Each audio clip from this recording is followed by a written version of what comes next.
अस्सलाम वालेकुम everyone. So in this video we are going to do the meningitis. ठीक है, अब मेनिंजाइटिस बेसिकली किसे कहते हैं? जो मेनिंजिस होती है ना, उसकी इन्फ्लेमेशन को मेनिंजाइटिस कहते हैं। ठीक है, मेनिंजिस स्पाइनल कॉर्ड को भी कवर करती है और ब्रेन को भी कवर करती है। ठीक है, तो इसको मेनिंजाइटिस कहते हैं। ठीक है, अब इसमें एक चीज़ होती है लेप्टोमेनिंजिस। लेप्टोमेनिंजिस हम कैसे कहते हैं? जो हमारे पास ये जो मेनिंजिस की जो लास्ट 2 लेयर्स होती है ना, एरेक्नॉइड और पिया मैटर, ठीक है, इनको कंबाइन करके हम लोग जो है वो लेप्टोमेनिंजिस कहते हैं। ठीक है, अच्छा, फिर इसके बाद आ जाओ, ये हमारे पास मेनिंजाइटिस में तो हमारे पास सिर्फ बाहर की लेयर इन्वॉल्व है ना। अगर मेनिंजीज ओ प्लस ब्रेन के टिश्यूज इन्वॉल्व होंगे तो उसको मेनिंजो इनकेफेलाइटिस कहेंगे। ठीक है, अच्छा, अब इसमें टाइप्स पे आ जाओ। हमारे पास जो है ना 3 टाइप्स हैं, बैक्टीरियल है, पायोजेनिक है और जिसको हम पायोजेनिक कहते हैं। ठीक है, बैक्टीरियल को पायोजेनिक कहते हैं। ठीक है, फिर ट्यूबरकुलस है और फिर वायरल मेनिंजाइटिस। ठीक है, अच्छा, अब हम लोग आ जाते हैं पायोजेनिक मेनिंजाइटिस पे। ठीक है, पायोजेनिक मेनिंजाइटिस में मैंने आपको बता दिया ना कि ये बैक्टीरियल है मेनली। ठीक है, अच्छा, अब इसमें क्या होता है, हमारे पास एक्सोडेशंस होती हैं। ठीक है, इसके अलावा हमारे पास जो है वो रूट ऑफ इन्फेक्शन जो है वो हेमाटोजेनस रूट ऑफ इन्फेक्शन होता है। ठीक है, और हमारे पास जो है ये infection from the contagious sites, sinusitis या ओटाइटिस मीडिया, यहाँ से भी हमारे पास ये जो है वो आ सकता है। ठीक है, अच्छा, अब इसकी ये इटियोलॉजी जो है ना इंपॉर्टेंट है। ठीक है, एक आपको माइक्रो ऑर्गेनिज्म भी याद होना, that's can be more than enough, लेकिन मेन आपको पता हो। ठीक है, देखो, 2 मंथ से छोटा बच्चा होगा ना तो उसमें इकोलाई होगा। ठीक है, फिर 2 मंथ से लेकर 2 साल तक का बच्चा होगा तो उसमें हमारे पास होगा एच इन्फ्लुएंजा होगा। फिर 2 साल से 21 साल का जो बंदा होगा उसमें हमारे पास आ जाएगा नाइजीरिया मेनिंजाइटिस। ठीक है, और फिर 21 साल अबव है तो हमारे पास वो आ जाएगा लिस्टीरिया मोनोसाइटोजीनिया। ठीक है, सही है, अच्छा, अब आ जाते हैं हम लोग क्लिनिकल फीचर्स पे। ठीक है, क्लिनिकल फीचर्स में ना हमारे पास यही फीचर्स होते हैं, मैं आपको बता देता हूँ। मेन फीचर्स की बात करते हैं। देखो,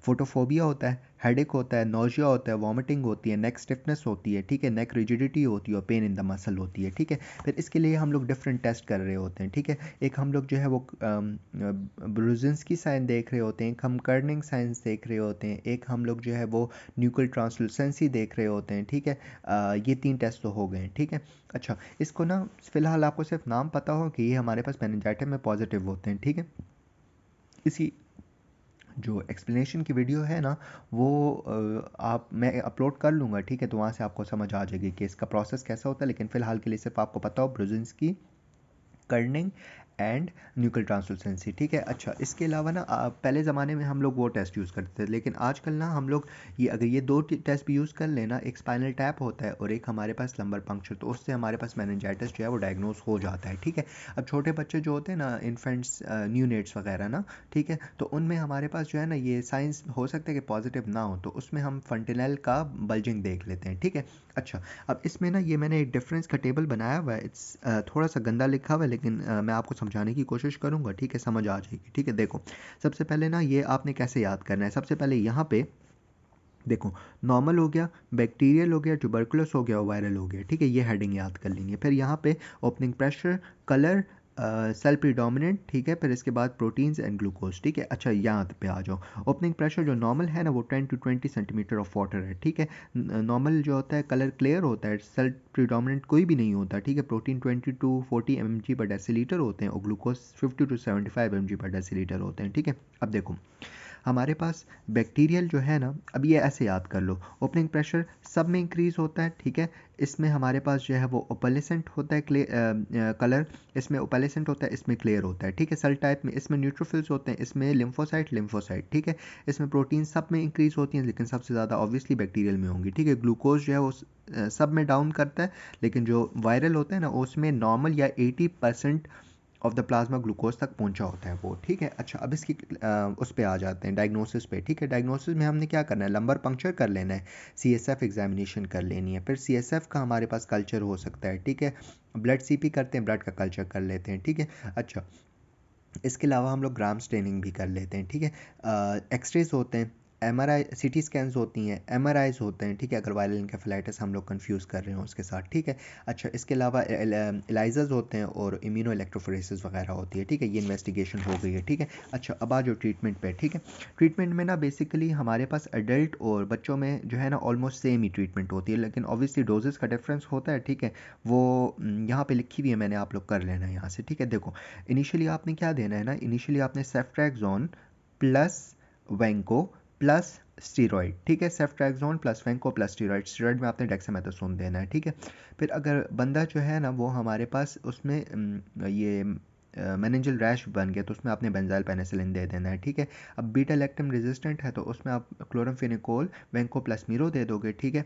अच्छा, इसके अलावा लिस्टीरिया के लिए आप एम्फिसिलिन दे देते हो, ठीक है। और जो कन्वर्जेंस होती है ना, ठीक है, सीजर्स कन्वर्जेंस, उसके लिए आप विनोबारबिटॉन डाइज़ेपाम्स दे दोगे, ठीक है।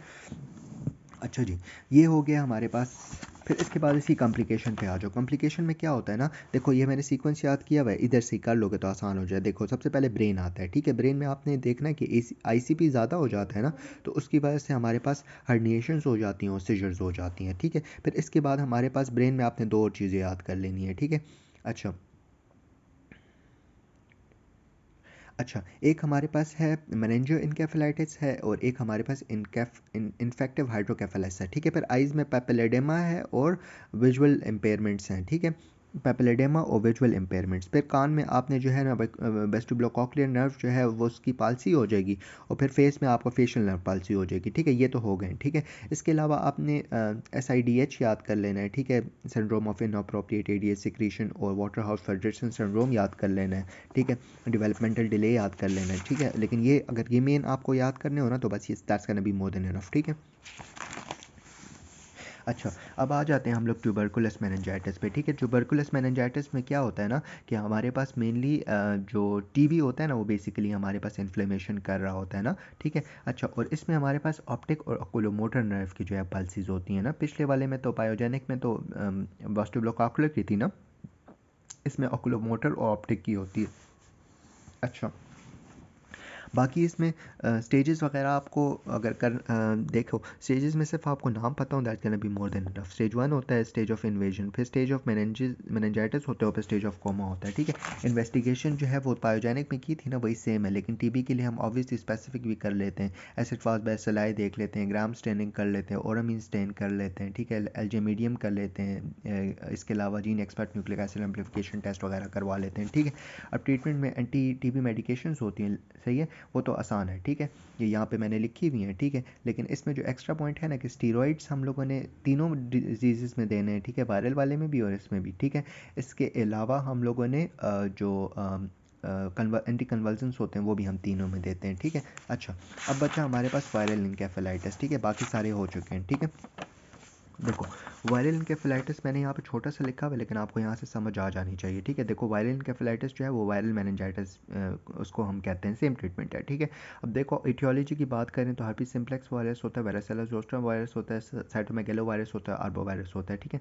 अब ट्रीटमेंट में आपने क्या इन्वेस्टिगेशन कर लेते हैं जिसमें लंबर क्योंकि ब्रेन इन्वॉल्व है, इनकेफेलस इन्वॉल्व है, ठीक है, तो lumbar puncture, MRI and EEG करनी है, ठीक है। ट्रीटमेंट में हमने क्या करना है, एक तो हमने स्टीरॉइड्स में डेक्सामेथासोन दे देना है, एक हम लोग anti convulsants phenobarbitone and benzodiazepine, valproate and phenytoin, ये सारी चीज़ें दे देनी है, ठीक है।